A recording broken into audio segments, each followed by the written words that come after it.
Hai rekan-rekan semuanya, apa kabar? Perkenalkan, nama saya Wisnu Aji dari Hypernet.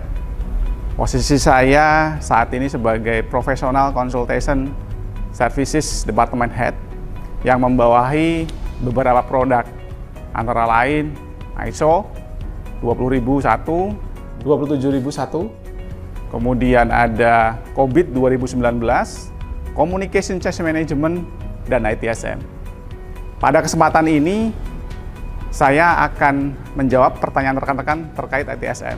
Kebetulan ITSM juga salah satu produk dari services yang kami bisa deliver ke beberapa customer.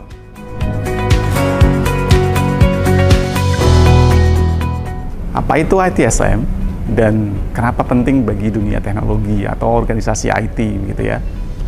ITSM adalah IT Service Management. Bagaimana sebuah organisasi dapat memanage sebuah layanan. Kenapa penting? Sangat penting sekali. Karena sebuah organisasi itu pasti mempergunakan atau menggunakan teknologi-teknologi yang ada. ITSM hadir untuk bisa memanage semua layanan tersebut dari end to end, dari permintaan sampai bagaimana itu permintaan menjadi close. ITSM akan membahas semua proses yang ada untuk bagaimana sebuah perusahaan atau organisasi IT dapat memanage sebuah layanan apapun itu.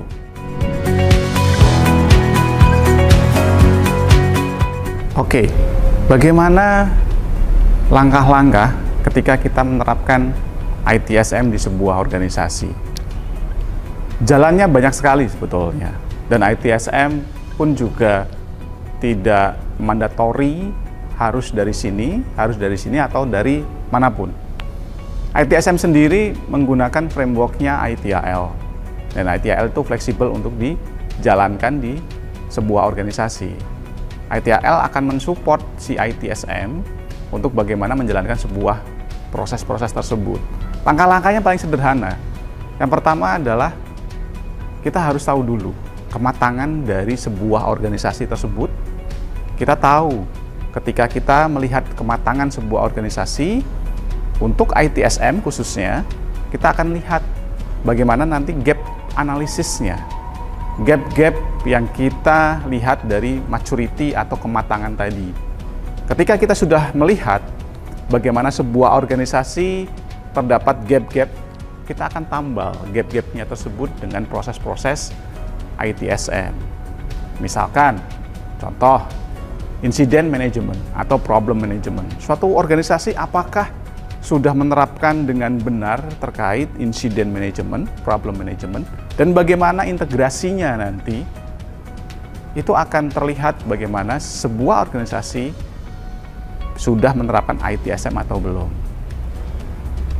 Ketika kita melihat terdapat gap, insiden, dan problem, kita bisa lihat bahwa organisasi tersebut belum menggunakan ITSM benar-benar sesuai dengan ideal yang ada gitu. Jadi solusinya seperti apa? Harus disesuaikan dengan prosesnya ITSM. Bagaimana tadi memanage sebuah layanan insiden, problem itu seperti apa.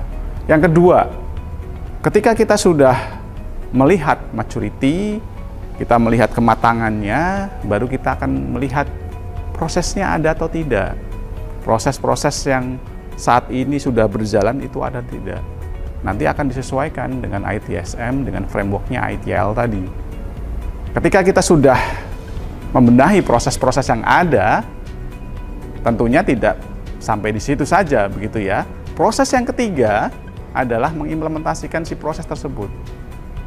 Percuma ketika kita akan membuat semacam proses standar yang ada, tapi tidak dijalankan oleh usernya, atau staffnya, atau pegawainya, atau karyawannya. Yang keempat adalah konsistensi atau improvement terhadap proses-proses yang sudah kita berjalan. Kita tidak bisa melihat bahwa proses tersebut akan berjalan terus-menerus. Harus ada suatu improvement ke depannya. Pasti ada proses-proses yang dimana kita harus memperbaiki proses existing menuju proses yang lebih baik lagi disesuaikan dengan kondisi yang ada di perusahaan tersebut, dengan tentunya menerapkan ITSM. Analoginya adalah ketika kita melakukan diet, itu adalah ITSM. Kita harus pertama adalah maturity assessment atau ITSM maturity.